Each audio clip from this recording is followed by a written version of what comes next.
13ই November আজকের দিনটা সবার জন্য সমান আইন উদযাপিত হলো।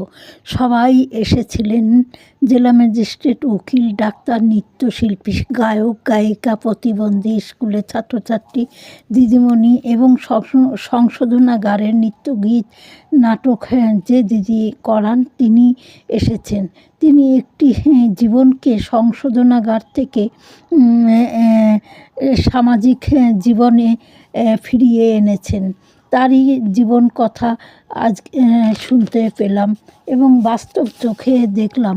এতদিন নাটকে এবং সিরিয়ালে দেখেছি, কিন্তু বিশ্বাস করতে পারিনি, কিন্তু আজকে আমরা স্বচক্ষে দেখলাম। তাই এই দিদিমণি উকিলের মাধ্যমে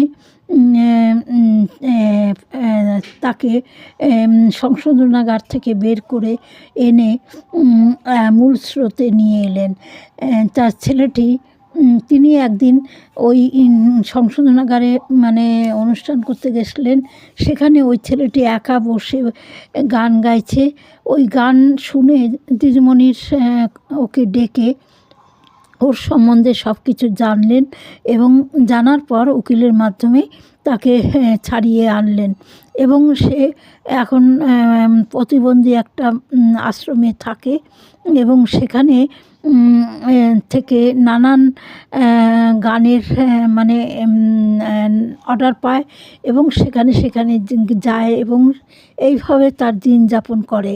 একটা সময় ছিল যে ছেলেটা বাবা মা কাছে অবহেলিত। তাকে কাজ করতে বলা হতো, কিন্তু সে কাজ করতে পারতো না, তার একটা হাত নেই, কিন্তু কী করে কাজ করবে, তাই সে গানকে বেছে নিয়েছিল। তার জন্যে তাকে অনেক লাঞ্ছনা, বাড়ি থেকে তাড়িয়ে দিয়েছে এবং বাইরে এসে শেষে খারাপ লোকের পাল্লায় পড়ে জেলে ঢুকেছে।